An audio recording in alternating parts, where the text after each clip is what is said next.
여기가 잘 안 보이는데 프린트한 것도 좀 작을 거예요. 너무나 많이 할 수가 없어 프린트를.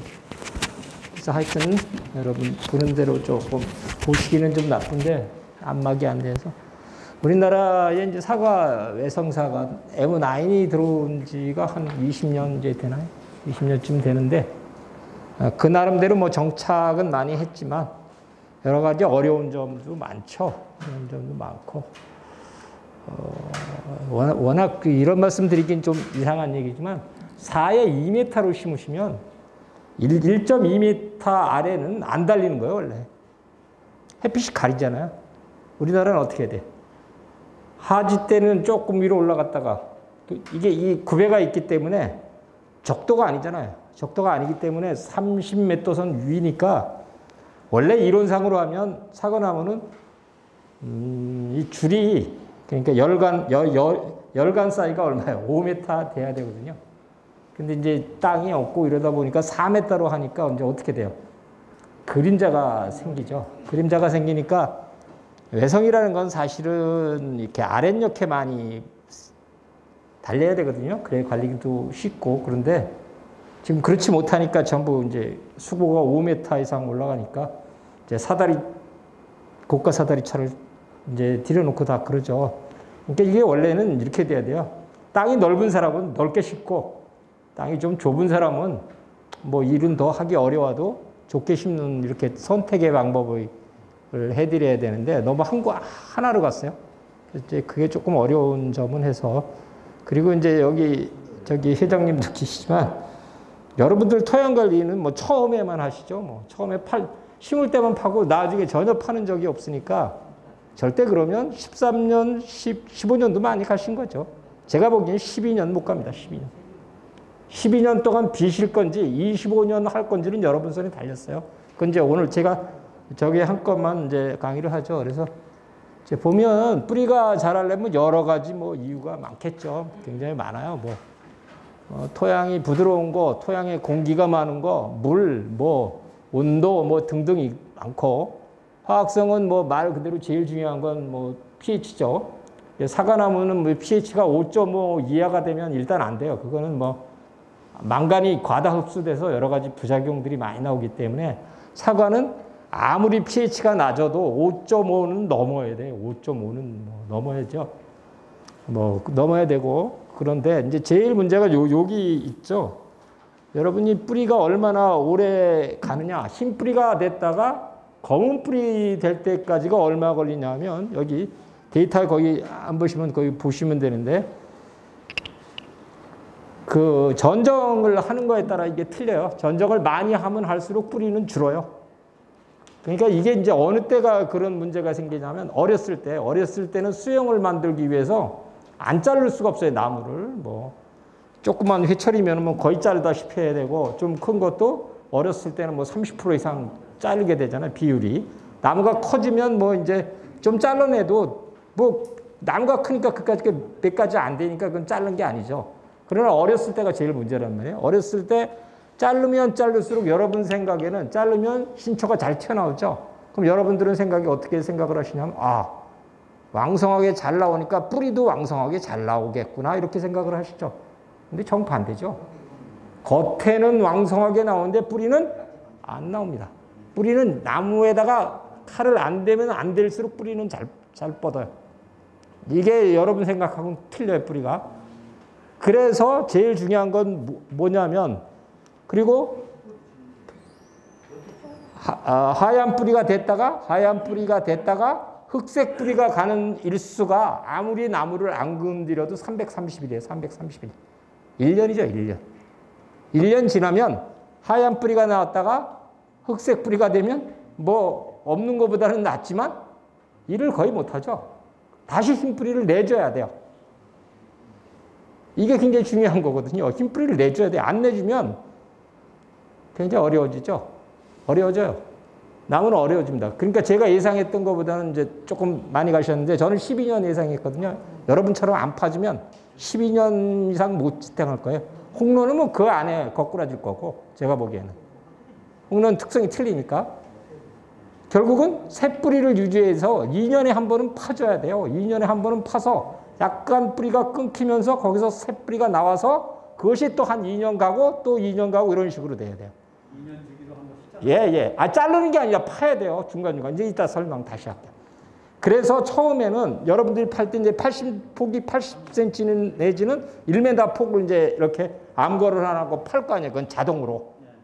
그 파시고도 제일 중요한 건 뭐냐면 팠을 때 그 전부 1m나 80cm를 전부 팠을 거 아니에요. 쭉 이렇게 파올 거 아니에요.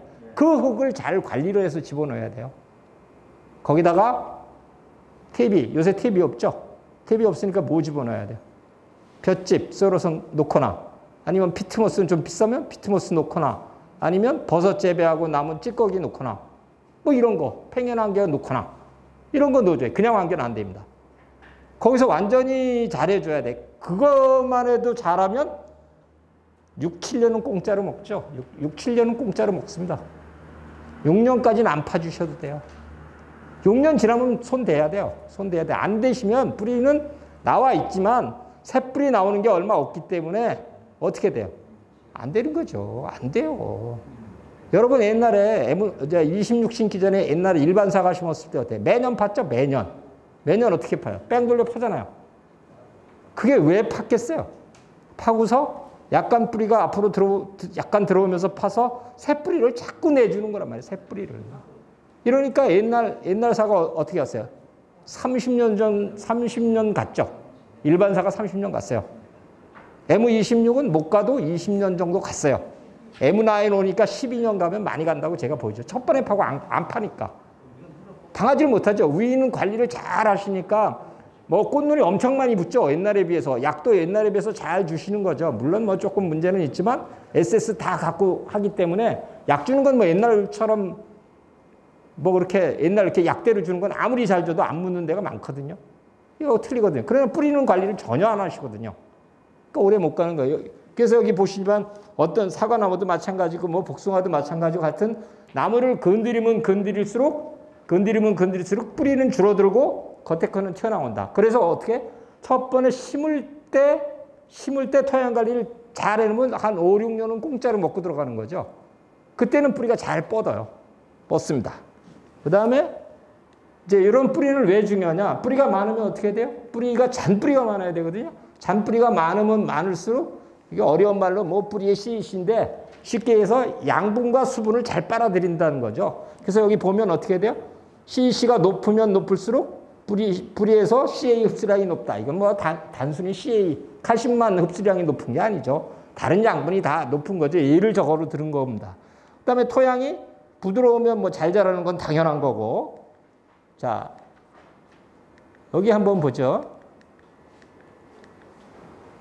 자, 일본 사람들도 이상한 시험을 했어요. 이거 포도에 대해서 시험한 거니까 뭐 아니라고 안 믿으셔도냐. 여러분 관리를 할 때 어떻게 돼? 예정지 관리라는 게 우리나라 잘못됐죠. 예정지 관리를 전밭을 다 파헤친다? 무식한 놈들이죠. 무식한 놈들. 과수는 그렇게 시비하는 게 아니에요. 과수는 어떻게 시비하라고 돼 있어요? 뿌리가 있는 부분만 관리하는 거예요. 뿌리가 있는 부분.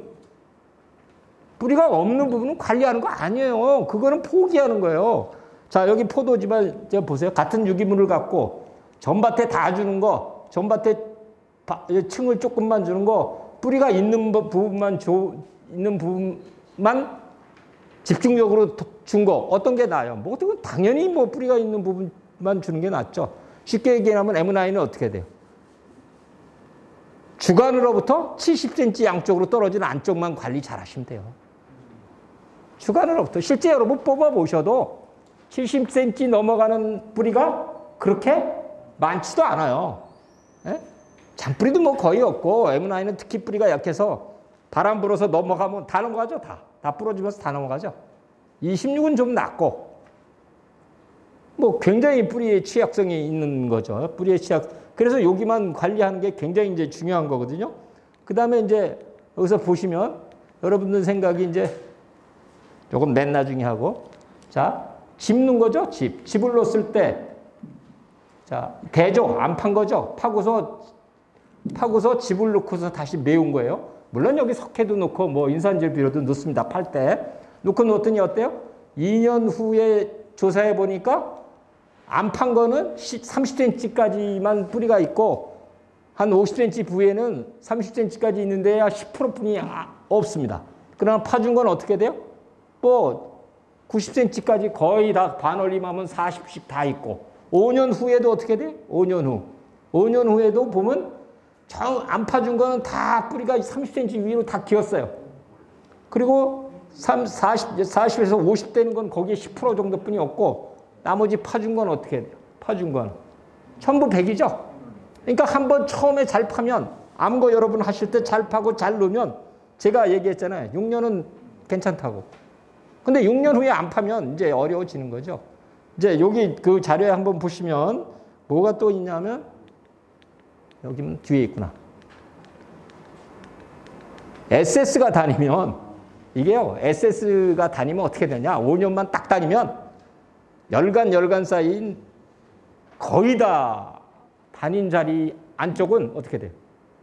전부 굳어져요. 전부 굳어져. 그러니까 거기다가 토양 관리하는 사람은 바보라고. 여러분들 예정지 관리하라고 전 밭을 다 쑤셔 놓잖아요. 쑤실 필요가 하나도 없다고요.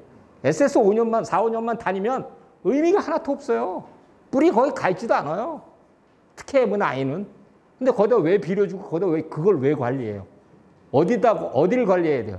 뿌리가 있는 부분만 많이 해야 직경으로 1.5m. 그러니까 뭐야? 폭으로 한 1.5m, 1.4m 고기만 잘 관리하면 땡이에요. M9은. 화학 비료를 줘도 고기만 주면 돼요. 왜 전밭에서 왜 뿌려요? 그건 잘못된 생각이거든요. 이거. 그리고 과수의 시비량은 그 열간 사이에 필요 없는 데다 뿌리라는 게 아니에요. 그건 절대 아니거든요. 그래서 여기 보시면 SS가 피해가 쭉 있거든요. 그래서 특히 여러분들 유기물 줄 때 어떻게 주나 이건 이제 복숭아에서 한 시험인데 이 성적이 뭐냐면 야마나시현 과수원회회라는 데가 있어요. 야마나시에 복숭아 재배하는 농민들이 스스로 복숭아 나무를 심을 때 어떻게 심으면 제일 좋다라는 걸 만든 거예요. 뭐 관에서 이렇게 만들어라 지시한 것도 없고 스스로 자기네들이 하는 방법이에요. 자, 그걸 만든 책입니다. 그 나중에도 이제 나오겠지만, 자, 심경시험 파구준 거하고 심경시험, 표면시험 여러분처럼 위에다 주죠. 예? 무시험. 거기 보시면 어떻게 돼요? 제일 뭐 뿌리 한번 보자고요. 뿌리 어떤 게 제일 영향을 미쳤나? 파고준 건 세근 잔뿌리가 2.7이에요. 표면시험이나 무시험한 건 0.3이에요. 지금 여러분들이 외성사가 라인 재배하는데 전부 포대탭이 위에다 뿌리죠. 그거 왜 뿌려요? 그거 왜 뿌려요? 그러니 화학비료만 뿌리라고요. 그거 왜 뿌리냐고요. 물리성 개선은 돼요. 어느 정도 15cm는 된다고. 그러면 사과나무 뿌리를 15cm만 갖고 기르실 거예요, 여러분들? 아무리 M9도 60cm는 내려가야 돼. 60cm는 M9도. 그렇지 않으면 힘없어요. 힘없어. 그러니까 어떻게 돼? 지금 대한민국의 M9은 어느 집을 가도 주간이 너무 가늘어요. 주간이 가늘죠. 주간이 가느니까 주간 가는 데다가 주지 많이 두니까 어떻게 돼요? 겨울에 못 견디는 거죠. 저장량분이 어디 많아요? 저장량분이 숲이 제일 많거든요. 뿌리 무게 달아봐야 얼마 안 되고 꽃눈 뭐 다 합쳐야 얼마 안 되고 꽃눈 무게 달아봤자 얼마나 돼요. 그죠? 제일 그거는 나무 껍질이란 말이야. 나무 껍질이 제일 많은 데가 어디예요? 잔가지예요. 주간이죠, 주간. 그러면 주간이 굵을수록 어떻게 돼요? 저장량분은 많은 거죠. 근데 여러분 생각은 어떻게 생각하냐? 주간이 굵으면 수세가 세진다. 그건 아니죠. 주간은 굵을수록 좋고 주지가 가늘어야죠. 주지는 엄청나게 가늘어야죠. 지금 4의 2라면 제가 보기에는 4의 2라면 이 새끼손가락부터 굵은 거죠, 사실. 4의 2라면. 그러니까 여러분들 이제 수세가 세다고 환상박피 어디다 해? 주간에다 하죠. 그건 아주 잘못된 거죠. 왜? 힘들어도 주지에다 해야죠. 왜? 주지가 굵기가 다 틀리는데 주간에다 딱 하면 주지가 굵은 놈면 맞아요. 그게 억제된 거 맞아요. 근데 주지가 가는 거는 주간에다 한 번 했으니까 어떻게 되겠어요? 가는 놈은 왕창 죽어버리는 거죠. 그러니까 밸런스가 안 맞으니까 더 문제가 생기죠. 이제 크게 문제거든요. 결국 어떻게 다행히 M9의 원래 처음 발표한 데 내한성은 마이너스 11도였어요. 11도. 근데 그게 다행인지 불행인지 모르는데 내한성에 보면 동해에 보면 어떤 품종을 접했을 때 더 강해지는 게 있고 어떤 품종을 접붙이면 같은 대목이라고 약해지는 경우가 있어요. 이제 소련에서 실험을 많이 했는데 옛날 소련에서 후지는 제가 보기에는 후지 계열은 붙이면 더 강해진 것 같아요. 그리고 뭐 거기 그 품종 기억이 안 나는데 저 소련 품종인데 그건 붙였더니 그냥 내한성이 더 훨씬 확 떨어져 버렸어요. 그래서 다행히 후지는 좀 계열에 대해서 요새 시험한 거 나오면 뭐 18도, 마이너스 18도, 20도까지는 견디지 않냐. 그러면 한 20도까지는 가서 한 뭐 죽는 성적도 나오고 이래요. 요새는 보니까 마이너스 20도가 지나면 마이너스 18도 뭐 그것까지는 괜찮은 것 같아요. 요새 저기 논문이라는 걸 찾아보면 그 다음에 더 죽는 건 뭐 안 나오는데 그래서 이제 그런 게 나오죠. 그래서 이거 보시면 여러분들은 유기물이라는 건 어떻게 파고줘야 돼요. 파고줘야 어떻게 돼? 파고줘야 잔뿌리가 발생하는 거거든요. 여러분처럼 위에다 주면 완효성 주는 거거든요. 완효성 주는 거에 지나지 않지 그거를 안 파고주면 아무 의미가 없는 거죠. TV를 살포하고 로타를 했고 의미가 없죠. 그건 20cm지. 그건 얼마 안 들어가죠. 그건 20cm지. 아무 의미가 없죠.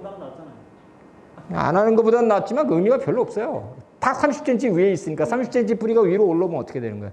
추우면 추워서 죽고 더우면 요새같이 더우면 더워서 문제고 뿌리는 적어도 표층에도 있지만 적어도 50, 60까지는 내려가야죠. 안 내려가면 이거 견딜 수가 없어요. 어떻게 견뎌요? 네? 굉장히 어려운 거죠. 70cm를 파면 뿌리 다 잘라지는데. 양쪽에서 70cm? 아이, 안 잘라져요. 괜찮아요. 그 정도는. 그렇게 다 자르면 아이, 한 해는 이렇게 파고 한 해, 이제 이건 이따 설명할게. 그래서 이제 이게 주는 방법이고, 유기물의 뜻이라는 게 아니라 현재는 옛날 유기물이 없어요. 우리 책에 써 있는 유기물은 옛날 테이프예요. 풀벼서 만든 테이프인데 이거 만들 수 없어요. 또 누가 만들어요? 그러니까 뭘 대용으로 주는 수밖에 없냐? 볏짚, 피트모스, 코코피트, 부엽도 뭐 걸리죠. 정식으로 하면 부엽 말고 뭐 있어요? 그러면 저 버섯 잔유물이라고 그래서 버섯 재배하고 나면 찌꺼기. 배지. 네, 배지죠, 배지. 요새는 저걸 말고 원목에다가 한 거는 아닙니다. 원목에다 한 건 아니고 배지에다가 한 거, 영양가 없는 거 그런 거를 대용해서 쓰신 게 좋죠. 포대테비는 포대테비 뒷페이지에 뭐라고 써 있어요? 비료포대 뒤에 부산물 비료라고 써 있어요. 부산물 비료. 예, 유박을 유기물이라고 표현 안 하고 유박 비료예요. 비료라는 뜻은 무슨 뜻이냐면 뭐 학문적인 얘기 말고 비료분이 엄청 강하니까 알아서 적당히 조금 줘라 하는 뜻이 돼 있는 거예요. 여러분들 배추 기를 때 요소를 한 바가지 퍼서 배추에다 주면 배추가 어떻게 돼요? 빨갛게 타서 죽겠죠. 그러니까 비료라는 건 세니까 알아서 적절하게 조금 주라는 거예요. 그래서 우리나라 포대테비를 유기물 비료라고 써 있지 않고 푸산물 비료라고 써 있고 유박도 유기물 비료라고 써 있지 않고 유박 비료라고 써 있는 거예요. 너무 진하니까 알아서. 자, 여기 한번 보세요. 유박을 만약에 시바르당 20포 준다. 계산 한번 해보죠. 20kg씩, 200포가 아니라 이게 잘못됐어요. 20포니까 저게 200kg가 아니라 20이죠. 하면 400kg에서 0.066 하면 12성분량으로 지소량으로 24kg고 그걸 요소로 환산하면 52.8kg예요. 요게 꽁이 하나 더 갔어요. 여기 20kg가 200kg가 아니라 20kg죠. 그러니까 유박 20포만 시바르당 주면 요소 주면 52.8kg 준 거예요. 52.8kg. 2포 반을 준 거예요. 그러고도 나무가 어떻게 그게 나무가 견디겠어요? 사과나무가 아니라 도장지만 뜨겠죠? 이제 그럼 포대테미는 몇 포 줘야 돼? 포대테미는 2%의 질소가 있으니까, 포대테미 50포 주면 얼마 돼? 1톤 준 거죠? 50포 주면 1톤인가? 1톤이죠. 그럼 20kg고 성분량으로, 요소량으로 계산하면 한 44kg 주는 거거든요. 포대테비 50포 줘도 심각하게 질소가 많이 가는 거죠. 여러분들은 그거 관계없이 생각하잖아요. 네? 유박하고 포대팁이 잘 생각을 하셔야 돼, 이거는. 이런 거는 또 더욱더 골치 아픈 게 유박이나 포대태비는 한 번 주면 요소비료 같은 거는 1년 참으면 거의 다 빠져나가거나 뭐 먹거나 다 빠져나가요. 먹지 못하면 흘러서 강으로 가니까. 근데 유박이나 포대태비는 3년 넘어가죠, 3년. 천천히 빠져나가니까. 수세 잡는데 자꾸 문제가 생기죠. M9이 이제 자꾸 골치 아픈 게 뭐예요? 자꾸 우리나라는 비가 오니까 비가 많은 나라잖아요. 장마기 때 비가 많으니까 문제가 생기잖아요. 문제가 엄청 생기잖아요. 어떤 사람도 M9을 하는데 칼 안 대고 전정을 안 대고 할 수가 없잖아요, 우리나라는. 어떤 방식이 됐든 뭐 하기 전정도 해야 되고 동기 전정도 해야 되고 뭐 유인도 해야 되고 하여튼 찝어내야지 방법이 없잖아요. 어떤 누가 일본하고 대한민국에서 전정가에 안 들고 뭐 외국식으로 비 안 오는 나라는 대충 해도 돼요. 대충 해도. 근데 우리나라는 대충 할 수가 없는 나라예요. 한 달 반이 신초가 튀어나오는데 그걸 어떻게 할 거예요? 그걸 짬매요? 뭐 약을 뿌려요? 비비풀 여러분 좋아하시죠? 비비풀 많이 뿌리면 안 돼요. 2년 연속 이상 뿌리면 어떻게 돼요? 문제 생겨요. 그거는. 어디에 문제가 생겨요? 잘 안 커요. 뭐 과일 안 크는 건 둘째치고 아예 성장이 안 된다니까? 억제지잖아요. 그러니까 많이 하는 게 아니라고. 그건 진짜 한순간 한 번 정도 치고 마는 거야. 한 번. 한 두 번. 1년에 한 번 딱 치고 좀. 그러니까 그걸로만은 잡을 수가 없는 거지요. 쉽게 얘기하면. 다 영향을 미치기 때문에. 생장 조종대라는 게 다 그렇잖아요. 좋은 점만 있는 게 아니잖아요. 좋은 점만 있는 건 아니에요. 뒷점이 있다는 거예요. 그래서 이런 거 하실 때 조심하셔야 되고요. 자, 이제 파주는 게 외성사과는 뭐 이렇게 줄을 맸으니까 이렇게 도랑식분이 안 되죠. 일본 사람 추천, 자, 저기 위에 이게 복숭아, 일본, 아까 그 책에서 저거는 복숭아 시비할 때 처음 심을 때 파라는 거예요. 1.5m의 깊이 60cm를 파갖고 거기다가 있는 탭이 뭐 다 집어넣고 심으라는 거예요. 아니, 이건, 그럼 우리나라 토양은 60cm만 파면 될까요? 택도 없는 소리죠? 우리나라는 택도 없는 소리예요. 우리는 80에서 1m는 파야 돼요. 택도 없어요, 우리나라. 우리나라 여러분들 흙을 팠어요. 삽으로 흙을 팠으면 다시 메우면 흙이 남아야 모자라요. 에이, 남지. 딱딱하니까 남지. 모자라는 땅은 엄청 좋은 땅이에요. 모자라는 땅은 굉장히 푸석푸석한 일본 땅의 대부분이 모자라죠. 땅을 파면 푸석푸석하니까 모자라요. 우리나라 땅은 딱딱하게 돼 있기 때문에 우리나라 땅을 파서 모자라는 땅이 되면 굉장히 이건 관리를 잘 하신 거죠. 그런 땅 별로 없죠. 우리나라 땅은 뭐 그럴 수밖에 없어요. 굉장히 어려운 나라죠. 토양의 경도도 굉장히 딱딱하고 토양의 비옥도도 형편없고 사실은 이런 말씀 드리면 그렇지만 여러분들이 힘들죠. 토양으로 보면 이건 농사질 땅은 사실 아니에요. 토양으로 보면 농사질 땅 아니에요. 미국 같은 나라 토양관리책 미국 과수원 책에 미국 뭐 과수책에 가면 토양관리책에 써 있는 게 없어요. 써 있는 거 화학비료 좀 주는 거 외에는 없어요.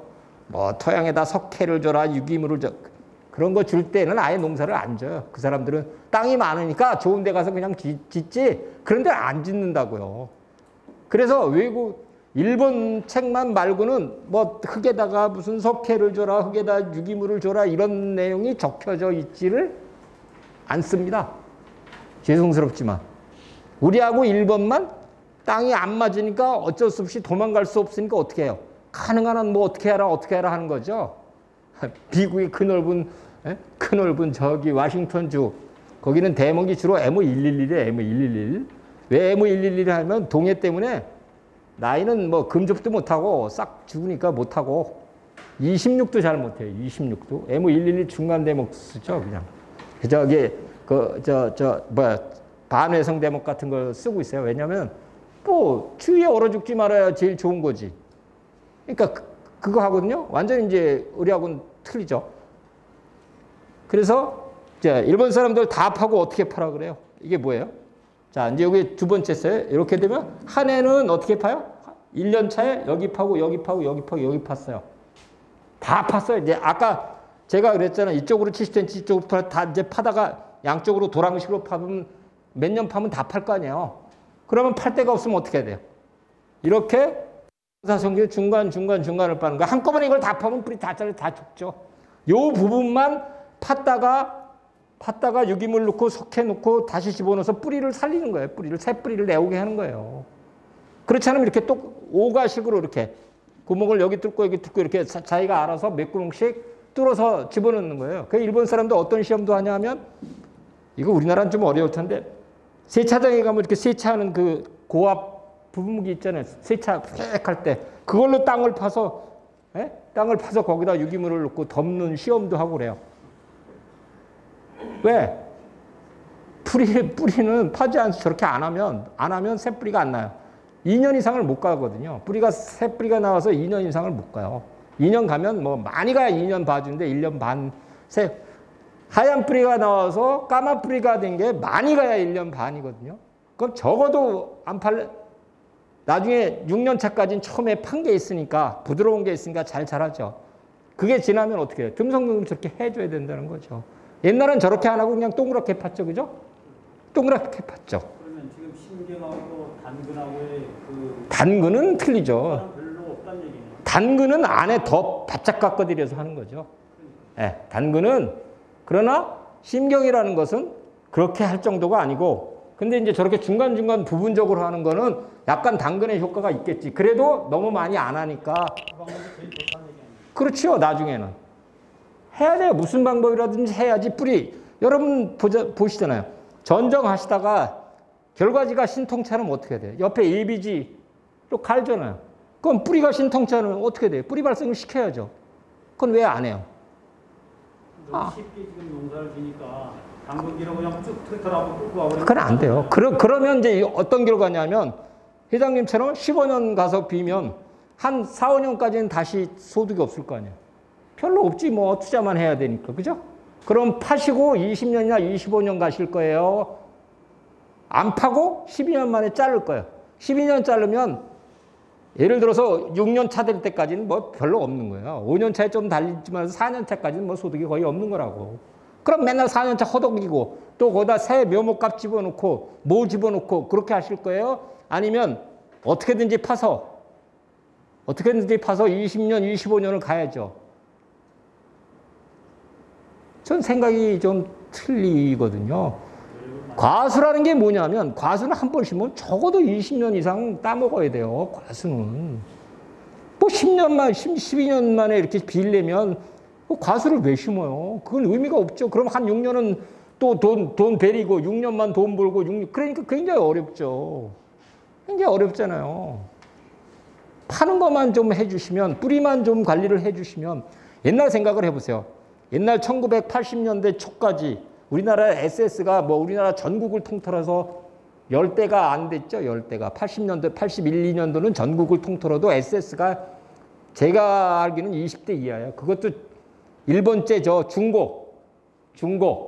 그것도 끝발이 있는 사람이 수입해 오는 거예요. 뭐 국회의원이 뭐 가졌다든가 이렇게 끝발이 있는 사람들만 일반 사람 감히 SS 구경도 못한다.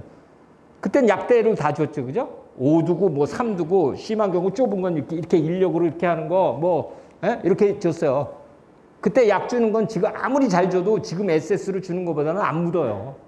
아무리 잘 줘도. 뭘로 살았던 것 같아요? 과수원에서? 땅 파는 걸로 사는 거죠. 여기 지금 아까 농약 말씀하신 농약이라는 게 그때 뭐 있었어요? 동계약제 말고 뭐 디포라탄, 타이젠, 뭐 안트라콜 뭐 한 5가지 이내. 그거 갖고 농사 졌어요. 그거 갖고. 그게 결국은 뭐예요? 뿌리 튼튼하게 만드는 거예요. 그러니까 농약이 신통치 않고 농약 치는 게 물론 뭐 지금보다 균들이 좀 약했겠죠. 지금 뭐 저항성이 굉장히 세졌으니까. 그런 면도 있겠지만 튼튼하게 만들면 오래 견디는 거죠. 오래 견디는 거예요. 지금 뭐 화상병 여러분 때문에 걱정하시지만 화상병이 뭐 실제적으로 약이 어디 있어요? 약 없어요. 박테리아로 생기는 병은 현재 농업에서 박테리아로 생기는 병은 약 없어요. 정도가 심하고 안 할 뿐이지 약이 없어요. 그거는 뭐 과수는 뭐 사과배는 심해서 죽지만 복숭아는 어떻게 돼? 세균순 천공병이라고 뭐예요? 구멍 뚫어줘서 낙엽지죠. 그건 죽지는 않고. 그 다음에 키위는 어떻게 해? 궤양병인가? 키위 죽어요. 박테리아 생기면. 도마도도 죽어요. 도마도도 일주일 안에 죽어요. 세균성 뭐 전문이병 뭐 세균성 뭐 딱 들어오면 도마도도 일주일 안에 죽어요. 일주일 안에 아예.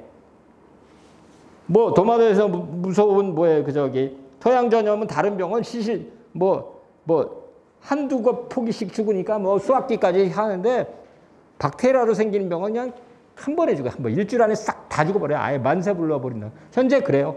박테리아는. 박테리아는 그래서 예방뿐이 없어요. 예방도 다 죽는 게 아니니까. 잘 치시는 수밖에 그건 나무를 튼튼하게 만드는 수밖에 방법이 없어요. 박테리아는 지금 고칠 수가 없어요. 현재로서는. 바이러스보다 더 무서워요. 바이러스보다. 바이러스는 죽지는 않잖아요. 그죠? 오직하면 화상병원 걸리면 어떻게 해요? 심하면. 피워서 파묻잖아요. 못 고치니까. 현재로서는 어쩔 수 없어요. 자, 그러니까 이거는 좀 고민을 해보셔야 돼요. 이게 왜 그러냐면 옛날에는 과수원할 때 어떻게 했어요? 석자 파라고 그랬죠? 깊이 석자. 직경 석자 90cm 파고 거기다가 온갖 것을 다 넣고 정성을 들여서 하라는데 언제 순간인가 외성사가가 잘못하는 게 예정지 관리하면 전밭을 뒤집고 실제 팔 구덩이에는 별로 안 파서 집어넣는 말이에요. 그러지 말고 그냥 암구할 때 판 데다 거기다 잘 요리해서 집어넣으면 제가 말씀드렸잖아요. 6년은 그냥 공짜로 그냥 잘 되는 거라고. 그거라도 잘하시면 훨씬 낫죠. 전밭을 다 헤매지 말고 전밭 헤매지 말고 그 부분만 잘하시면 돼요. 예. 사과를 심을 때 지금 유공관이 밑으로 들어가죠. 예, 들어가죠. 유공관 밑으로 그림을 해야 된다는 얘기인가요? 예. 그후 유공관 파묻어야죠. 그러니까 한 1m 정도 파셔야죠. 그럼 20cm 묻고 한 80cm 흙 갖고 다 거기다 하는 거죠. 60, 80cm만 들어가서 퇴비를 이제 80cm 들어가든가 80cm 파면 20cm가 이제 유공관이 묻힐 거 아니에요. 그럼 60cm 안에다 다 해줘. 다 쭉 그걸 다른 데를 하지 말고 폭. 예. 그렇게 하는 거죠. 원래는. 파갖고 유공관을 묻고 20전을 흙을 채우고 그 다음에 이제 걸음을 하라는 얘기 아니에요. 다 섞는 거예요. 섞는 거. 다 섞는 거예요. 근데 이제 안 넣었으면 어떻게 해야 돼요? 양쪽 옆을 파야죠. 안 넣으셨으면 파야 돼요. 안 파면 뿌리는 자랄 수 없어요. 아무것도 안 줬는데 어떻게 자라요? 그건 도둑놈의 심보죠. 말이 좀 과격했나? 복숭아 재배하는 한 사람이 있어요. 그 사람이 뭐 다른 일을 하다가 쇠에 대한 뭘 하다 귀농을 했어요. 이 사람이 복숭아에 석회 주는 것도 몰랐던 사람이에요. 언젠가 한번 강의를 갔더니 가서 토양 pH를 재니까 4.83이야. 그래서 기가 막혀갖고 석회를 좀 주십시오. 주려니까 안 줘. 그래서 이제 석회율을 타서 주는 방법을 가르쳐줬어요. 한 2년만 해요. 왜 2년만 했더니 4.83짜리가 5.56, 5.7로 올랐어요. 그러니까 신초가 팍팍 터지니까 이제 그다음부터 잘해요. 그다음에 이제 무슨 일을 또 시켰냐면 제가 나무 파고 거름 주고 파세요. 이제 포크레인 한 대를 800 몇십만 원짜리 하나 샀어. 중고로 한 대 사갖고 공투 중고로 하나 사갖고 시간 있으면 파는 거야. 파서 넣고 그러니까요. 확 달라져요. 이 사람이 낙엽 지고 나서 12월 말서부터 이제 거기는 청도니까 그렇게 여기하고 비슷하니까 여기가 더 춥죠. 그러니까 땅이 금방 안 얼잖아요. 그러니까 계속 파고 놓는 거예요. 파고 넣어보니까 이제 틀리는 거죠. 넣어보니까 틀리는 거예요. 과수는 비료 많이 줘서 크는 게 아니에요. 물리성을 개선해야 돼요. 그게 무슨 말이냐면 과수는 배수가 잘 돼야 돼요. 그렇지 않으면 배수가 잘 되는 땅을 찾아가시든가 배수가 안 되면 안거배수하고 거기다가 뭐예요? 땅을 팠다 그대로 메우면 비가 오거나 물을 주면 땅이 다져지잖아요. 다져지면 공기가 없잖아요. 공기가 있게 만드는 게 뭐예요? 아까 얘기하는 버섯 재배하고 난 그런 걸 섞어주면 어떻게 돼요? 부슬부슬하게 될 거 아니에요. 그럼 공기가 많아지는 거죠. 그게 더 효과가 있는 거지. 비료를 비료 갖고 많이 줘 갖고 키우겠다. 이건 과수는 이제 되는 일이 아니에요. 그러니까 옛날 같으면 어떻게 했어요? 오래된 분들이 저렇게 구덩이를 한 1m, 1m짜리를 파라 그러고 일꾼 시켜서 물동이로 거기다 물지개로 갖다 물을 가득 붓고 가세요. 가시고 다음날 새벽같이 오죠. 물이 싹 빠졌으면 오케이.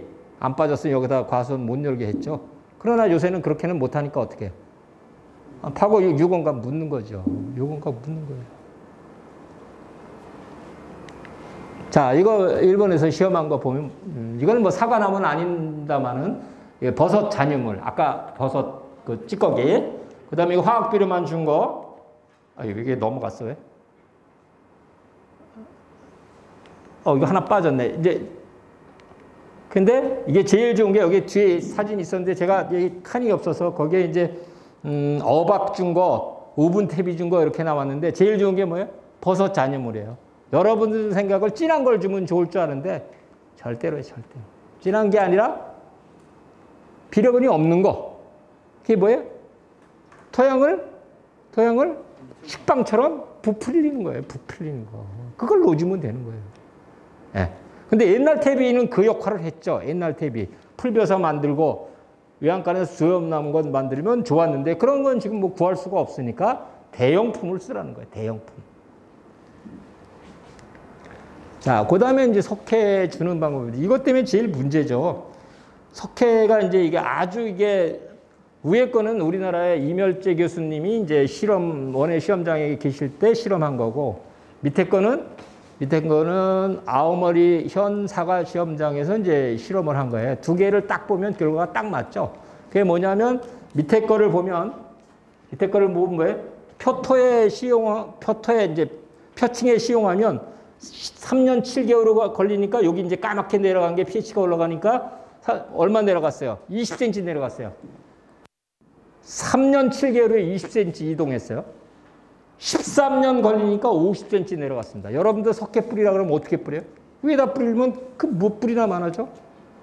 우리나라 토양은 저보다 더 단단해서 훨씬 늦게 내려가요. 저기다 플러스 3, 4년 하셔야 돼요. 우리나라 토양은. 노타리 치면 20cm까지는 빨리 내려가겠죠? 그러면 50cm 내려가는 데까지만 잡아도 얼마예요? 30cm 내려가려 잡으려도 거기서 3년 7개월 빼면 4년 빼면 9년 걸려야 50cm 내려가요. 노타리 쳐도 50cm까지 내려가려면.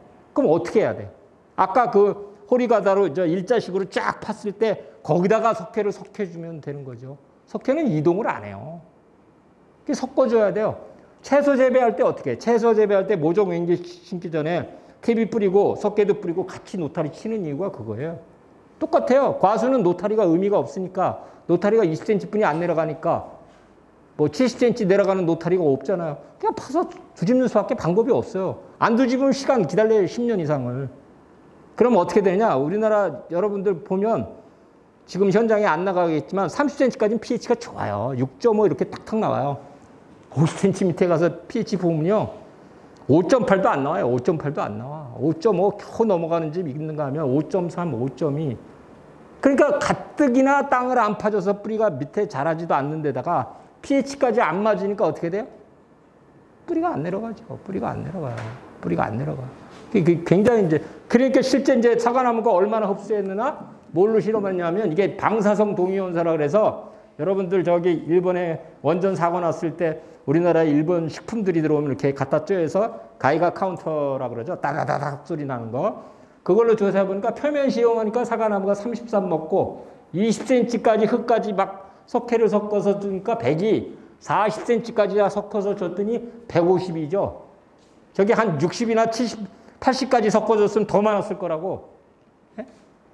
저게 뭐예요? 결국은 이동을 안 한다는 게 보여주는 시험이잖아요. 증명을 완벽하게 한 거죠.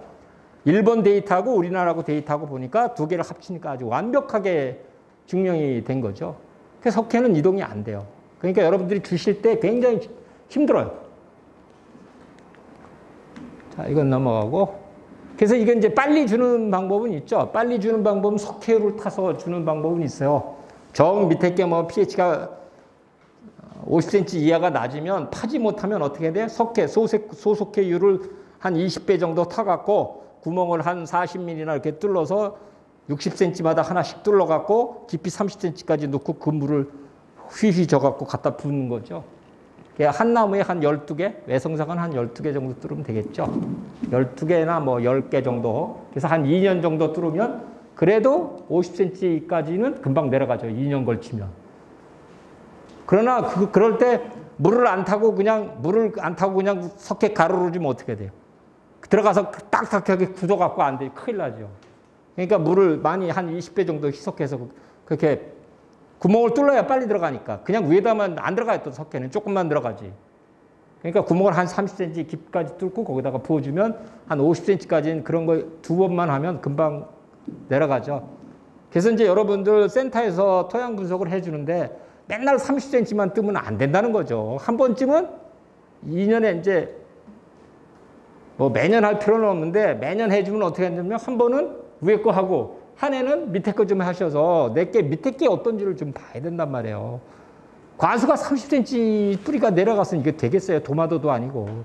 도마도 오이도 30cm가 더 내려가는데 하물며 과수를 기르는데 30cm에다 뿌리를 다 두시면 어떡하려고 그러세요. 그건 참 그렇죠. 자, 이제 물 주는 거는 그래서 이제 여기 결론을 내고 넘어가야지. 자, 결론을 내는 건 뭐예요? 여기 있네. 뒤에 사진 있는 게 이게 버섯 잔여물이고 화학 비료만 준 거고 여기 봐요. 어박 주니까 어떻게 돼요? 뭐 우리나라 어박도 없지만 저 정어리 기름 짜고 나머지 그다음에 우분 다 작고 제일 큰 게 뭐예요? 제일 많이 된 게 여러분 생각에는 제일 신통찮았던 같은 버섯 잔여물. 버섯 길렀으니까 영양가라는 건 뭐 다 빨아먹었죠, 버섯이. 그게 저게 좋다는 거죠. 근데 단 운반비가 비싸서 문제지. 운반비. 없으면 뭐 집 썰어서 놓고 좀 돈에 여유가 있는 분들은 피트모스 넣어도 되고 뭐 괜찮아요. 그런 거 넣으셔도. 어차피 지금 구할 수 있는 소재를 집어넣어야 되잖아. 퇴비를 만들 수는 없잖아요, 지금. 우분 퇴비가 좋다고 해서 우분 쓰는 네, 거예요. 그거는 뭐 안 넣는 것보다 낫지만 훨씬 버섯 잔여물보다는 못하죠. 그 다음에 이제 파면 그럼 뭐 피트모스 구하세요. 그게 더 싸요. 뭘 비싸요? 많이 사보세요. 포대TV보다 싸요. 피트모스가 싼 거고. 아니 포대TV가 싸죠. 여러분 포대TV는 쥐약이죠. 쥐약. 포대TV는 싸고 피트모스는 비싼 줄 알고. 포대TV가 부피가 얼마 나와요? 20리터 안 나오잖아요. 네, 그렇죠. 그런데 피트모스는 한 덩어리가 그게 우글러서 104지 그걸 그냥 풀어놓으면 200 정도 나와요. 200리터 나온다고. 풀어놓으면 그 딱딱했던 걸 풀어놓으면. 그럼 그게 200리터가 나오는 건 포대탭이 10포보다 더 많은 거예요. 포대탭은 20리터가 안 나와요. 그게 물도 있고 돌도 있고 수분도 있어서 포대탭이가 부피가 20리터 안 나오잖아요. 그러면 유기물이라는 건 부피로 팔아야지 무게로 팔으면 안 되는 거죠. 그러니까 그건 유기물이라고 볼 수 없고 비료라고 해요. 비료니까 중량 개념을 하는 거예요. 중량 개념을. 여러분들이 생각을 잘 하셔야 돼요. 네? 생각을.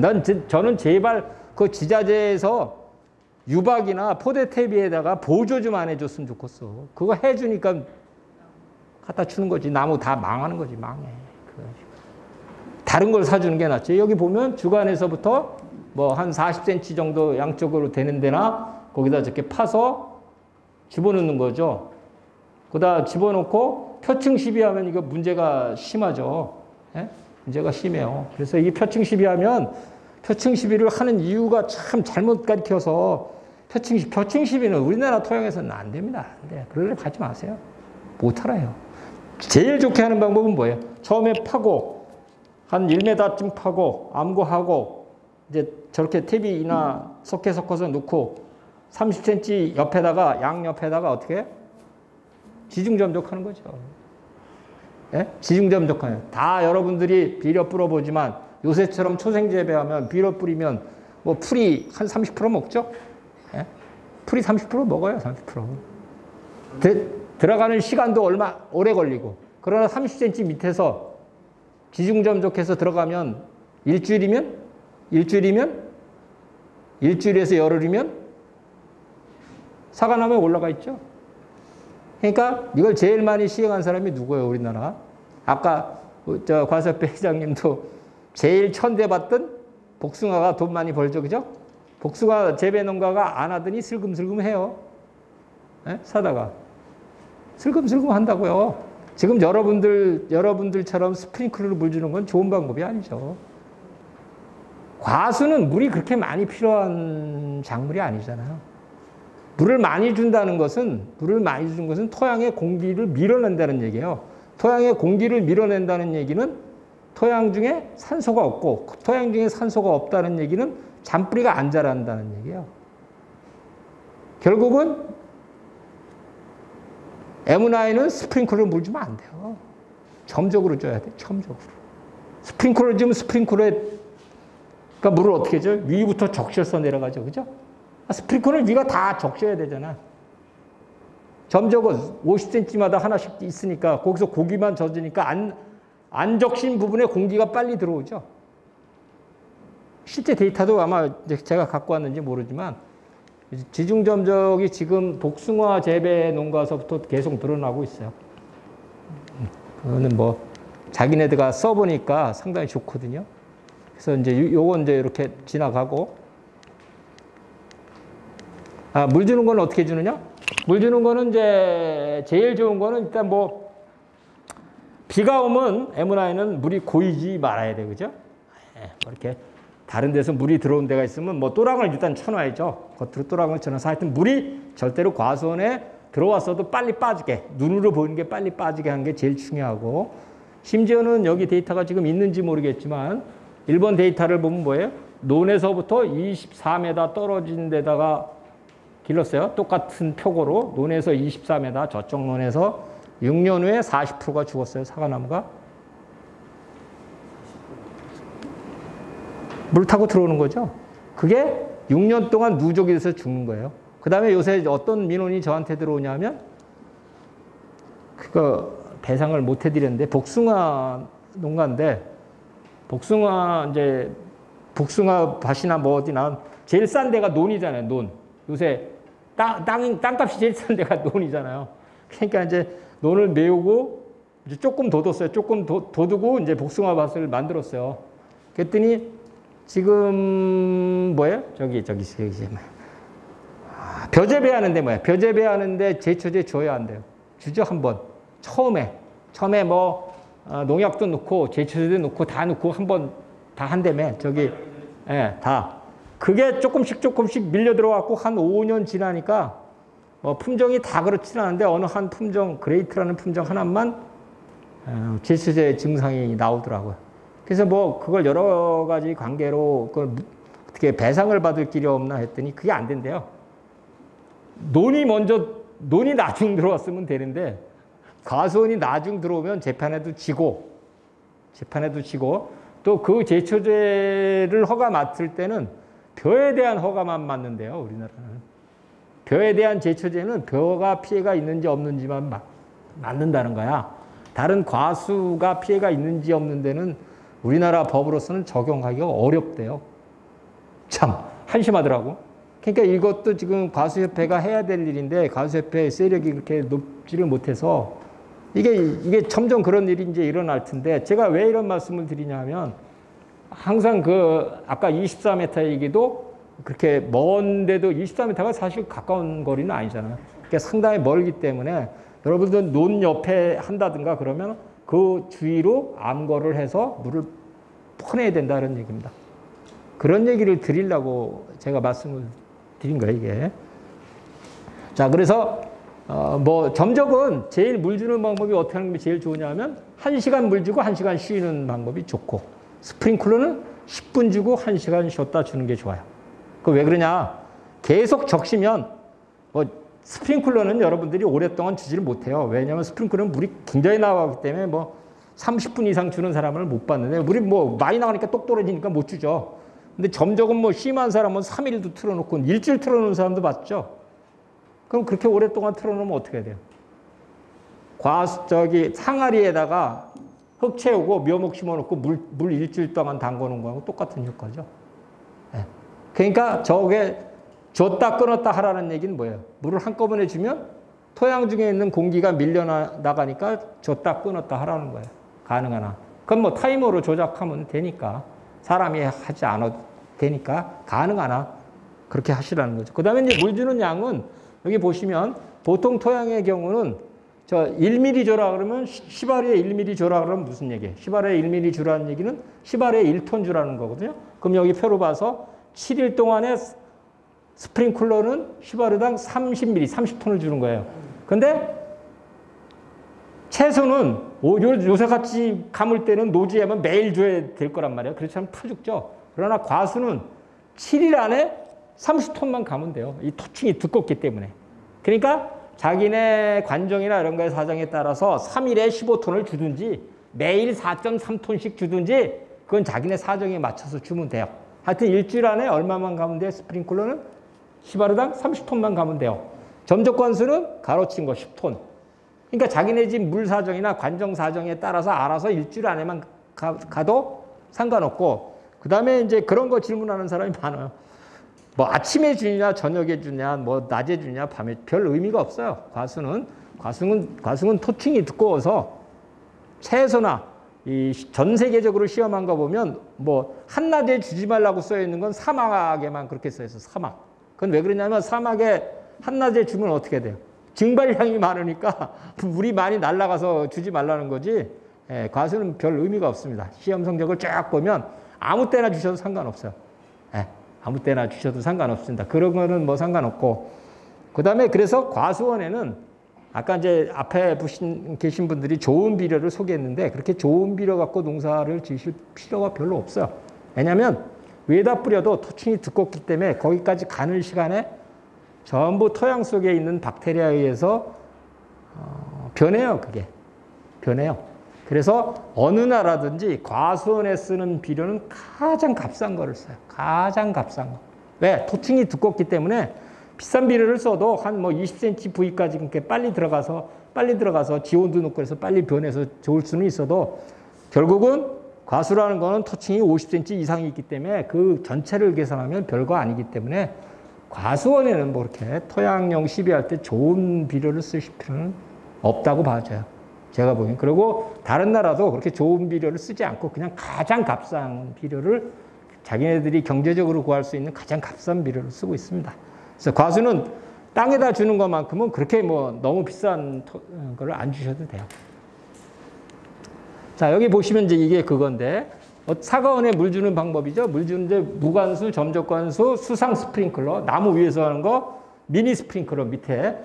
봤는데 이게 이제 조사해 봤더니 어때? 물 안 준 거에 비해서 물 준 거는 전부 면적이 넓어요. 그 얘기는 뿌리의 단면적을 조사한 건데 스프링클러가 더 좋게 나왔어요. 뿌리의 총량은.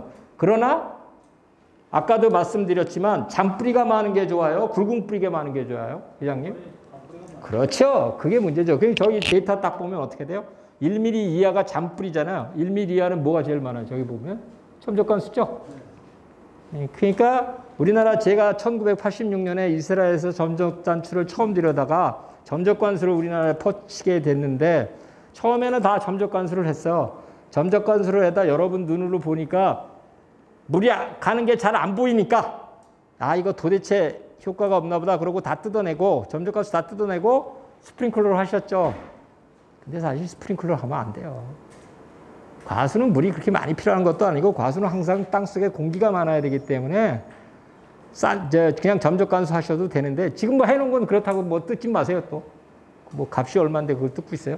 그냥 조금씩 아까 주는 것처럼 스프링클러는 10분 주고 1시간 쉬고 이런 식으로 주시면 그걸 다 벌충할 수 있기 때문에 그렇게 하시면 돼요. 그렇게 하시면.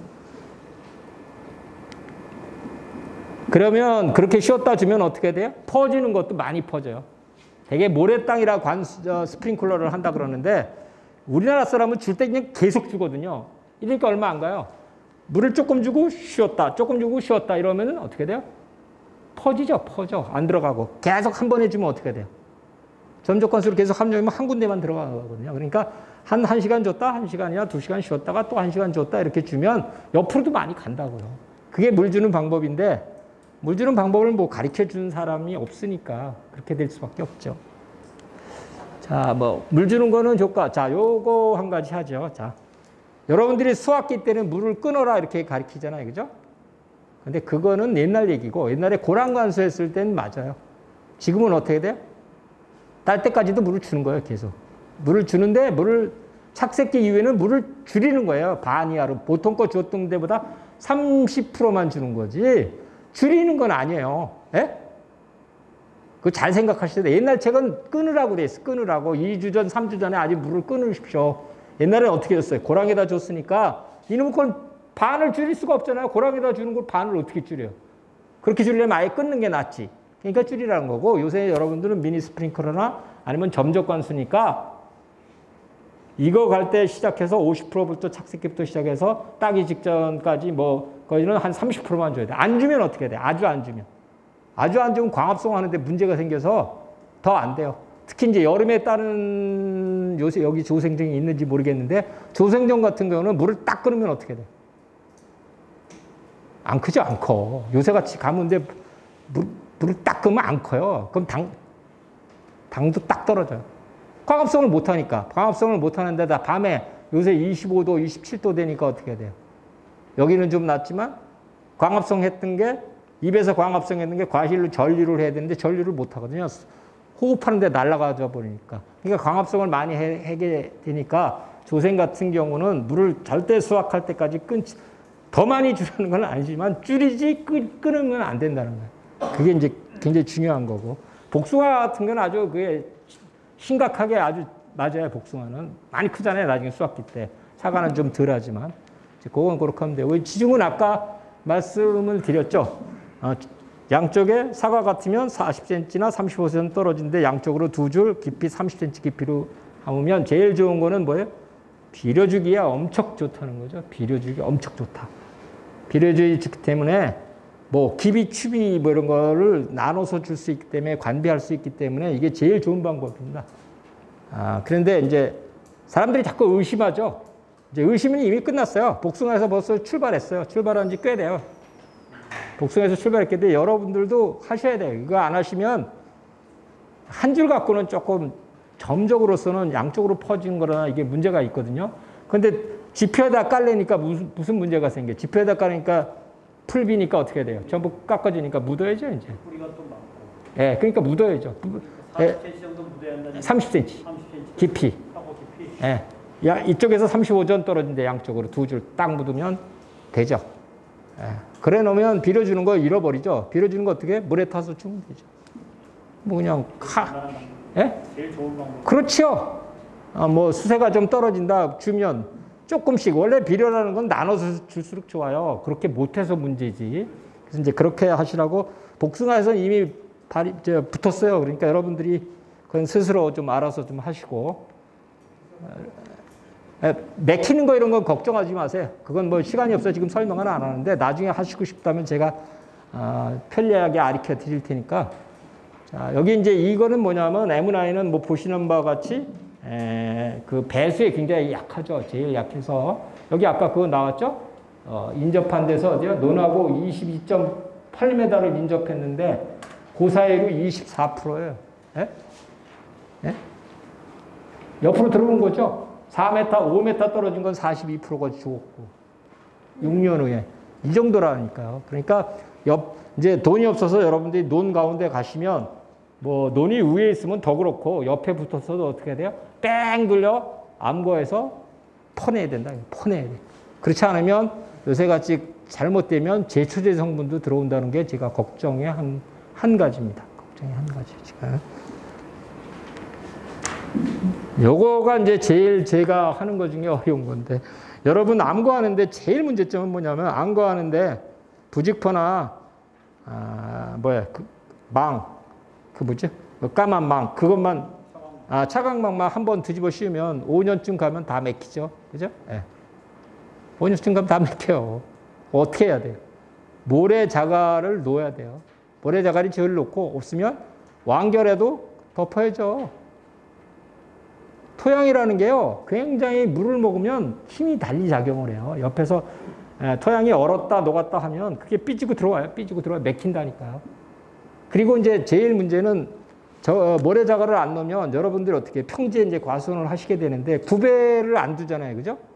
1%의 구배를 둔다는 건 뭐예요? 여기를 1m 파면 100m 저쪽에 2m를 판다는 거예요. 그죠? 2m를 파고 살살살 기울기를 맞춘다는 건데 그렇게 할 수가 없잖아요. 그러니까 모래자갈을 하는 거예요. 모래자갈을. 파이프가 또 요새는 한 줄로 가는 것도 있고 뭐 쭉 한 줄로 가는 것도 있고 4m마다 끊기는 것도 있고 뭐 두 종류인데 4m에 끊기는 건 나중에 이렇게 지그재그가 돼요. 토합 받으면 땅속에서는. 여러분 보실 때는 제일 좋은 방법은 뭐예요? 경사를 2% 정도 두는 거죠. 경사를 2% 정도 두는 거예요. 사실. 그러면 암거에도 자동으로 맞잖아요. 경사 2% 둔다고 SS 못 가지는 않잖아요. 예. 그러니까 완전 평지보다는 저는 항상 경사를 한 2% 둬라. 우리나라는 비가 올 때 많이 오잖아요. 뭐 하루 저녁에도 뭐 300mm 오는 때도 있고 100mm 오는 건 보통 많이 오잖아요. 그러면 겉으로 빠질 건 빠져야죠. 제 생각이에요. 제 생각. 그 다음에 안거를 해도 여러분들 실제 경사를 안 넣는데 경사를 안 넣게 되면 고이게 되기 때문에 그런 걸 좀 한번 고려해 보실 필요는 좀 있습니다. 자, 이제 빌어주는 건데, 빌어주는 거는 뭐예요? 이게 좀 제가 바꿔 갖고 왔죠? 책하고. 뭘 많이 줘야 돼? 가리를 많이 줘야 돼, 가리를. 우리나라하고 일본 책만 가리를 조금 주게 돼 있어요, 질소에 비해서. 뭔가 이상한 나라죠. 그래서 이제 옛날에, 저건 아직 논문은 안 만들었는데, 김정국 연구관이 사과나무를 다 캔 게 있어요. 그 뭐 나이는 아니고 26이지만 다 캐서 조사를 이제 뭐 나무는 나무대로 잎은 잎대로 뭐 줄기는 줄기대로 뭐 다 분석을 했죠. 합산해서 거꾸로 해보니까 역시 뭐예요? 가리가 많더라고요. 그래서 그걸 보고 그 자료를 보고 추적해낸 자료예요. 그래서 이렇게 쓰시면 되고요. 거기 비료량은 이제 제가 뭘 해놨냐면 여러분 계산하기 어려워서 이렇게 적어놨어요. 이게 뭐예요? 질소는 가로치고 이게 가로가 빠졌는데 15.7이라고 적어놓은 건 뭐예요? 요소, 인산은 용가림, 카리는 황산가림인데 가로가 지워졌네. 요거 다 실량으로 적어놨는데 이렇게 주는 건 좋은데 제일 중요한 건 뭐예요? 가리 비료거든요. 가리 비료를 이제 추비 줄 때 40% 주는 건데 우리나라는 장마가 지금 끝났는지는 모르겠는데 우리나라는 장마기라는 게 있어요. 그죠? 그럼 5월 말이나 6월 초에 추비를 한꺼번에 다 주면 비 오면 다 빠져요. 그럼 어떻게 해야 돼요? 여기 줄 요거를 여기 13.6 한 요거를 중생종 정도는 2번에 나눠서 주고 만생종은 3번에 나눠서 줘야죠. 네. 그래서 중생종은 수확하기 1개월 전까지 2번 나눠서 주시고 만생은 수확하기 그러니까 9월 한 21일 마지막이라고 생각하고 주시면 돼요. 그러니까 6월 초에 한 번 주고 그 중간에 알아서 주고 그 중간에 장마 끝났다고 생각하는 7월 말 정도 한 번 주고 그 다음에 한 번 주고 그러나 지금 다 주신 분은 주시면 골치 아프지 너무 많이 주면 그렇게 하면 되고 저게 이제 그 가을 거름이라는 거 있죠. 예비료 감사비료라고 이제 해석을 하는 건데 감사비료를 할 때는 다 견주시는 게 아니고 감사비료라는 것은 약한 놈만 주는 걸로 되어 있어요. 약한 놈. 강한 놈은 놔두고 가뜩이나 강해 죽겠는데 거기다 가을에 철에 또 주면 골치 아프죠. 그러니까 약한 놈만 골라서 주되 질소질을 전체 주는 양의 10% 그걸 뭐 주수로 나누면 얼마 안 되죠. 그래서 약간 주는 거예요. 약한 놈만. 강한 놈은 주는 거 아닌데 그런 거를 조금 이제 조심하시면 돼요. 칼리 중에는 뭐가 제일 좋습니까? 사과예요. 뭐 지금 현재 실험된 거는 염화가리보다는 이제 황산가리가 좋다고 돼 있죠. 돼 있습니다. 예, 그거는 이제 거기에 이제 유황 성분도 들어있고 우리는 뭐 유황에 관해서 우리나라는 유황 부족 결핍증이 나오는 나라는 아닌데 황산가리하고 염화가리는 이제 어떤 차이가 있냐면 두 비종만 봤을 때는 CL염이 있는 건 흡수가 빨라요. 흡수가 빠르다는 얘기는 생장이 빨리 된다는 얘기예요. 그리고 SO4이온, 황산근이 있는 건 흡수가 늦어요. 그러면 과수는 이렇게 되죠. 과수는 너무 빨리 자라는 게 좋아요? 적절하게 자라는 게 좋아요? 과수는 좀 틀리거든요. 그죠? 콱콱 자라는 것보다 적절하게 조금 자라야 꽃눈도 생기고 분화도 잘 되고 그러는 거죠. 그래서 그런 의미로 이제 황산가리가 좋죠. 이제 가격은 좀 비싸요. 원료가 염화가리에다 황산 넣고 끓인 거니까 뭐 당연히 비싸겠죠. 그러나 뭐 화학비료 값이 차지하는 비중이 너무 작죠. 여러분들 뭐 영양제 2번 치는 값도 안 나오죠. 그러니까 이제 그런 게 이제 문제죠. 자, 여기 이제 개선 방법이 있죠. 이제 토양 pH가 높으면 질소질 비료도 원래 이제 토양 pH가 이제 이것도 이제 사실은 50cm 밑을 재봐야 돼요. 대부분 위가 6.5면 50cm 밑은 5.67급분이 안 나와요. 예? 땅을 안 파고 석회를 안 줬기 때문에. 그래서 이제 그건 틀린데 위에만 높지 않아서 반드시 밑에를 재봐야 돼요. 밑도 6.5가 넘어가면 밑에도 6.5가 넘어가면 좋은 게 아니거든요. 그렇다고 뭐 그거를 유황 분말을 넣으면 빨리 낮출 수 있는데 그럴 필요도 없어요. 유한 비료를 한 5년이나 7년 질소질 요소를 줄 때 유한을 주시면 자동으로 해결돼요. 근데 유한은 질소질이 20%고 요소는 46%잖아요. 그죠? 그러니까 요소 주던 양의 2.3배를 줘야 돼요. 그죠? 그건 뭐 지키셔야 돼요. 양으로. 그러니까 그렇게 주시면 어떻게 해요? 한 5년쯤, 5, 6년쯤 주면 0.2 정도 떨어져요. 그럼 뭐 비료만 바꿔도 떨어지잖아요. 그래서 여러분들이 이 조금 어려운 부탁인데 그 화학 비료를 줄 때 복합을 쓰는 거는 조금 문제가 있어요. 그래서 왜냐하면 복합을 쓰면 두 가지가 문제가 있는데 저렇게 비종을 바꿀 때 문제가 있고 이제 수세별로 줘야 되거든요. 질소는 예를 들어서 수세가 센 놈은 안 주거나 조금 줘야 되고 또 약한 놈은 더 줘야 되잖아요. 그런데 복합 비료를 쓰면 어떻게 돼요? 분리해낼 수가 없잖아요. 그죠? 분리해낼 수가 없으니까 조금 힘드셔도 단일 성분의 비료를 써서 자기 나름대로 조절을 해서 쓰시는 것이 훨씬 유리하죠. 그러나 복합 비료 같은 데 이제 이럴 때 쓰는 거죠. 뭐 3년 이하의 어린 유목 같은 건 그냥 복합 비료 쓰셔도 상관없어요. 그건 아직 과일도 안 달리고 유목 때는 뭐 어차피 수세가 강할 수밖에 없어요. 칼을 대니까 전정 가위를 대잖아요. 수세를 위해서. 이제 그런 것만 이제 조심하시면 됩니다. 그래서 그 다음에 이제 여기 나왔죠. 칼슘 연면 살포를 이제 언제 하는 게 좋으냐 이런 얘기인데 이건 이제 목적에 따라 조금씩은 틀리는데요.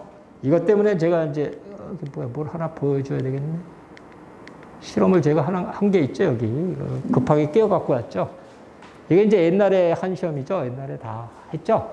80 몇 년도에 한 시험이죠. 돌아가신 김몽섭 박사님 학위 논문인데 염화칼슘, 탄산칼슘, 초수칼슘, 질산칼슘을 딱 했더니 제일 좋은 게 눈 올 때 뿌리는 염화칼슘이에요. 눈 올 때 뿌리는 염화칼슘. 뭐 그 다음에 이제 많이 들어간 게 뭐예요? 초산칼슘, 질산칼슘이 많이 들었는데요. 초산칼슘은 이거는 저기 그 낙가방지 했을 때 이제 같이 쓰는 거죠. 그냥 쓰면 이건 저긴 표시를 안 했는데 입에서 약해가 잘 나와요. 약해가. 예.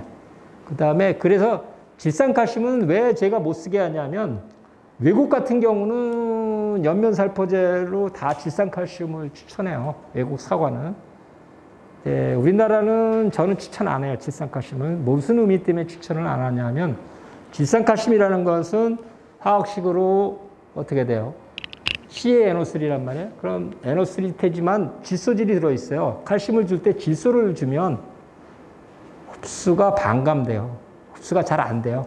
외국의 경우는 워낙 PB량을 조그마니까 칼슘 비료도 먹을 때 질소질도 좀 먹어라 이런 개념이고 우리나라는 여러분들이 과일을 많이 키우기 때문에 또 뭐 유박이나 포대태비 등등등을 많이 주셔서 질소가 과다한 집이 많아요. 그런데다 또 질소가 드는 걸 주는 거는 흡수가 잘 안 되기 때문에 가능한 제일 값싼 염화칼슘 쓰시면 돼요. 0.3%. SS 500리터에 1.5kg 넣으면 되죠. 한 말에 60g, SS 500리터에 1.5kg 넣으시면 돼요. 근데 이거는 농약하고 섞어도 되는데 순서가 있어요. 순서가 뭐냐? 이 순서를 잘못 기억하시면 망하는 거예요. 염화칼슘을 먼저 녹이시고 농약을 넣어야 돼. 동시에 넣거나 농약을 먼저 타고 염화칼슘을 나중에 넣으면 그러니까 약해가 날 소지가 많죠. 뭐 물론 단용으로 뿌리면 제일 좋지만 그렇게 안 하셔도 순서만 잘 지키시면 거의 피해는 없어요. 그것만 조심하시면 되고 그 다음에 이제 여기 언제 뿌리느냐가 이제 맨날 싸움하는 거잖아요. 여기 데이터 한번 보세요. 1991년 실험은 80몇 년에 했어요. 학위는 91년에 받으셨는데 자 전기에 살포한 거, 후기에 살포한 거, 자 과육에 어떤 게 더 많이 들어갔어요? 여러분이 보셔야 되니까. 에? 후기죠. 당연히 그렇죠. 이건 왜 그러냐? 뭐 입에다가 입을 튼튼히 한다 그러면 앞에다 쳐도 되는데 칼슘은 무슨 성질이 있느냐 하면 입에 맞은 놈은 과일로 이동을 안 해요. 재이동을 안 해요. 재이동. 그러니까 입에 맞은 놈은 과일로 안 가요. 과일에 맞은 놈만 과일에 들어가요. 그러니까 초기에 치면 과일이 요만하거든요. 그죠? 초기는 이만하잖아요. 여기 6월 20일 경우는 요만하잖아요. 요만해. 예? 그러면 저기 9월 달에는 얼마나? 2만 5천 그래도. 그럼 표면적이 클 때 맞은 놈이 많이 들어가는 거죠. 뭐 얘기해서 뭐하요. 그러니까 원리를 아셔야죠. 그건 아무리 싸워도 소용이 없어요. 네. 옛날에 이렇게 했죠. 봉지 씌울 때는 어떻게 돼? 봉지를 벗기는 시기가 9월 말이니까 초창기에 2번 치고, 네? 봉지 씌우기 전에 2번 치고, 봉지 벗기고 씌울 시기가 칠 시기가 없잖아요. 9월 말이니까. 그러니까 그때 2번 치라고 가르쳤죠. 그러나 지금은 무봉지 재배하잖아요. 그죠? 또 후지는 9월 달에 치면 되고, 홍로는 언제 치면 돼요? 홍로는 8월 달에 치면 되죠. 뭐.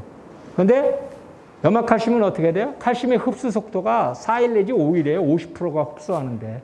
그러니까 아무리 오늘 치고 내일 쳐야 별 의미가 없어요. 뭐 흡수도 다 아는데 또 쳐? 적어도 저 칼슘은 한 번 치고 한 일주일 있다가 치는 거예요. 일주일. 그래서 후지는 9월 달에 4번 치면 되고, 뭐 3번이야 4번 치면 되고, 뭐 홍로는 8월 중에 치시면 되죠. 9월 20일경, 11일경 수확한다 그러면 뭐 되겠습니다.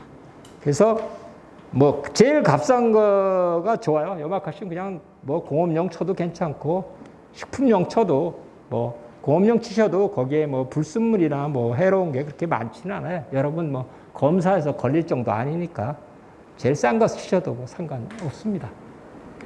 예. 뭐 굳이 뭐 식품 첨가용을 치신다 해서 나쁠 거는 없는데 굳이 뭐 그렇게 유난을 안 떠셔도 된다는 얘기예요. 그러니까 이거는 하여튼 이거는 뭐 시험한 거니까 이런 시험들을 잘못해서 그래요. 이게 이제 칼슘제가 어떤 게 많이 들어가느냐는 딱 어떻게 조정을 하고 시험을 해야 되냐면 이 칼슘 양이 1400mg이 되도록 조절해서 친 거란 말이에요. 같은 양을 쳐야 많이 들어갔는지 안 들어갔는지 퍼센트가 같다고 칼슘량이 같은 게 아니거든요. 각 화학 구조가 틀리기 때문에 그걸 딱 맞춰서 시험해서 제일 많이 들어간 건 염화칼슘이에요. 그 다음에 질산칼슘, 탄산칼슘 같은 건 거의 안 들어가죠. 네, 그러니까 뭐 이런 거는 뭐 자, 천에 몇 킬로라고 그러셨죠? 염화칼슘이요? 염화칼슘이요? 20리터에 60g, 그 다음에 SS 500리터에 1.5kg. 1000리터면 3kg 넣으면 되죠, 뭘. 그건 뭐. 계산하시면 되잖아요. 자, 제초제 치실 분은 치고, 치실 때 치면 되는데, 제초제라는 것은 클 때 치는 사람은 바보예요. 제초제라는 것은 5cm 이하일 때 뿌리는 거예요. 그래야 양도 조금 들어가고 효과도 좋고. 키워서 치는 사람은 농약쟁이만 좋아하는 거예요. 그건 알아서 선택하세요. 그래야 양이 조금 들어가서 뭐 20 몇 년씩 시험한 거 봐도 그렇게 큰 피해는 없는데 아무래도 사과나무 밑에 적게 들어가잖아요. 아니 5cm 이하니까 뭐 적게 쳐도 잘 죽는데 많이 칠 필요가 없잖아요. 그럼 어떻게 해야 돼요? 쪽발대 쳐야죠. 그건 뭐 하여튼 알아서 하세요. 그 20cm 잘한다며 치는 사람은 바보예요. 바보. 그건 양이 5cm 치는 것보다 아마 6배에서 10배는 더 들어갈 거예요. 그런데 우리나라 제초제 그 치는 거기에 들어가면 20cm가 잘한다며 치라고 돼 있어요. 그 농약쟁이들이 만들었거든. 그러니까 말도 안 되죠. 그 다음에 이제 여러분들 열간에 이제 이런 걸 잘 구별을 하셔야 되는데 열간에 이제 초생 재배를 하는데 조금 조심을 해야 돼요. 이게 뭐 귤이나 또는 벤트그라스 같은 거 그런 거 기르시는 건 저는 반대예요. 그냥 잡초 초생하시면 돼요. 잡초. 특별히 다 이렇게 하시지 말고 잡채 초생하시면 하고 요거 한 가지 전에 이제 그다음에 보통 초생 재배를 하면 무슨 물리성이 뭐 공국이 좋아진다 뭐 이렇게 선전은 하죠. 20cm까지만 좋아지는 거예요. 20cm. 그러니까 그거 속으시면 안 돼요. 20cm까지는 좋아져요. 그러면 사과나무가 20cm까지만 뿌리가 가야 되잖아요. 이론적으로. 50cm, 6cm 가는 건 어떻게 할 거예요, 그럼? 그러니까 그거 속으면 안 돼. 그 위만 살짝 좋아지는 건 그냥 뭐 엄청 좋아진다고 선전하는 거예요, 그냥. 그냥 귓등으로도 들으시면 안 돼요, 여러분들. 사과나무는 아까 뭐래요? 석회도 위에다 뿌리면 얼마 걸린다 그랬어요? 50cm 내려가는데 13년, 일본 토양이 13년이 우리나라 토양은 플러스 5년 내지 4년 해야 돼요. 18년 걸려야 우리나라는 내려가요. 그러니까 그건 여러분들 선택의 자유. 자, 이건 뭐냐면 이제 서리 방지하는 방법 중에 도와주는 방법이야. 그러니까 이제 서리 방제 여러 가지 있잖아요. 뭐 물을 뿌리는 방법, 아까 손 회장님처럼 뭐 그것도 많이 도움이 돼요. 안 뿌리는 것보다는 뿌리는 게 훨씬 도움이 되죠. 그거는 뭐 물을 뿌린다는 것 자체는 에너지를 80칼로리 에너지를 뿜어주는 거니까. 원래는 이제 물을 뿌리려면 얼마를 뿌려야 되냐면 미니 스프링클러를 하면 영하 4도 정도 될 때는 미국의 책을 기준으로 하면 1시간당 10하루에 2.8톤을 뿌려야 돼요. 1시간에. 영하 6. 몇 도일 때는 1시간에 4.8톤을 뿌려야 돼요. 10하루당. 그러니까 여러분들이 사실 시설해놓은 미세살수를 시설해놓고도 뿌릴 물이 부족하죠. 근데 안 뿌리는 것보다는 뿌리는 게 훨씬 유리해요. 유리해. 그 다음에 뭐 점적관수가 있으면 밑에라도 뿌리는 게 안 뿌리는 것보다는 훨씬 유리해요. 뭐 미니 스프링클러가 위에 없고 밑에 있어도 안 뿌리는 것보다는 뿌리는 게 유리해요. 그러나 더 유리한 방법은 가르쳐 줄게요. 왜 우리나라 서리 피해가 이제 많이 오는 이유는 초생재배에서 그래요. 초생재배. 초생재배하면 여기 데이터에 보시면 어떻게 돼요? 이게 이제 빨간 걸로 나와야 되는데 키가 큰 초생이 있으면 얼마나? 1.3도 하강. 1.3도 하강이에요. 하강. 더 떨어지는 거예요. 습윤하고 굳은 나지, 물기가 좀 있고 표면이 약간 굳어있는 풀이 없는 땅은 1.7도 상승. 두 개 합치면 몇 도 차이가 나죠? 몇 도 차이가 나요? 어마어마한 거죠. 여러분 방상패는 3,000평에 3,000만 원인가 뭐 3,500만 원 주고 설치하지만 방상패는 9m 위하고 그 우리나라 9m 설치도 안 하는데 6m나 7m 위 다행 뭐 9m라고 해주고 9m 위하고 1.2m하고 차이가 많이 나야 1.2도뿐이 안 나요. 1.2도. 그러면 암술 머리가 어는 온도가 몇 도예요? 마이너스 2.2도에서 30분 있으면 암술 머리만 죽어요. 암술 머리. 수술은 안 죽어요. 꽃가루도 안 죽고. 암술 머리 죽으면 만사 끝난 거예요. 그죠? 만약에 마이너스 2.2도로 30분 이상 갔다. 그럼 암술 머리는 그때 핀 암술 머리는 꽃이 다 한꺼번에 피지는 않잖아요. 그죠? 1번과 2번가 있으니까. 그러니까 그때 활짝 핀 거는 암술 머리만 싹 가는 거죠. 그러니까 방상펜의 이론은 마이너스 2.2 플러스 1.2 하면 얼마예요? 3.4도. 이론적으로 마이너스 3.4도 이하가 되면 방상펜은 의미가 없어요. 그런 얘기가 나오더라고요. 뭐 그런 얘기 나온 게 진짜. 그러니까 요새 방상펜 어떻게 만들어요? 여기다가 뭐 이렇게 불때 갖고 막 휙 더운 바람을 흘리는 게 나오죠? 그렇죠? 안 되니까. 저건 그거 안 하고도 낮추는 방법이 이게 왜 이렇게 돼요? 왜 초생재배를 하면 온도가 왜 떨어져요? 이유를 알아야 여러분들이 할 거 아니에요? 세상에 지금 불리하다는 얘기네요. 아니, 그런 얘기가 아니고 이제 설명을 할게요. 자, 서리 피해라는 것은 서리가 오는 날은 그 전날이 어때요? 비가 와요, 맑아요, 흐려요, 바람이 불어요. 아주 잔잔하고 그 전날이 바람도 안 불잖아요. 따뜻하고. 그 전날 비가 오거나 뭐 바람 부는 날은 다음 날은 절대 서리 안 오죠. 그죠? 그러니까 맑고 바람도 없으니까 토양이 더워질 거 아니에요. 토양이 받으면 뜨뜻해질 거 아니에요. 그럼 토양에 이제 땅속에 열을 저장하죠. 그 저장했던 열이 새벽 3시, 새벽 3시에 그 열이 땅속에서 나와야 되는데 풀이 이불구실을 하는 거예요. 이불구실. 옛날에 연탄 뗄 때 여러분들 어때요? 연탄 옛날에 떼게 되면 어떻게 돼요?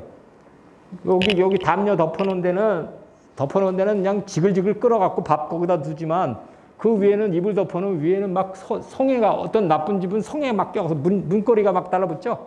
그죠? 예. 그게 뭐예요? 그 이불을 거치면 따뜻하진 않지만 온방으로 가서 성에는 안 깨지. 그 이론이에요. 그러니까 저렇게 하시려면 어떻게 되냐면 어떤 조건을 습윤하고 굳은 나지를 만들어야 되거든요. 습윤하고 굳은 나지를 만드시려면 어떻게 만들어야 돼요? 여기 방금 평탄화한 토양은 어떻게 돼요? 방금 평탄화한 토양은 0.9도씨 하강이에요. 이건 왜 그러냐면 방금 평탄을 하면 그 조직이 겉에 조직이 그 토양 겉에 조직이 울퉁불퉁하고 연하게 돼서 열이 저장됐다 바로 나가버려요. 그래서 저렇게 하려면 어떻게 해야 되냐? 공짜로 이제 하는 방법이죠. 아주 공짜는 아니에요. 12월 초에 노타리를 치시고, 그러니까 잡초초생을 하다가 12월 초에 노타리를 하세요. 그리고 개화기 때 물을 뿌려 놓으면 되죠. 그렇죠? 그렇죠. 그러니까 그때 노타리 치면 안 되니까 언제 해놔야 돼요? 12월 초쯤 해야지 비도 맞고 눈이 맞아야 토양이 약간 가라앉아서 토양이 좀 딱딱해지지는 않지만 어느 정도 이렇게 표층이 이렇게 굳을 거 아니에요. 그렇게 만들어 놓으려면 12월 초에 노타리를 치고 개화기 때 가서 어떻게 하면 돼요? 물을 살짝 뿌려 놓으면 됩니다. 그러니까 물을 안 뿌리는 것보다는 하여튼 어떤 방법이든지 뿌리는 게 좋아요. 예. 그래서 뭐 연면살포제는 굳이 이것도 뭐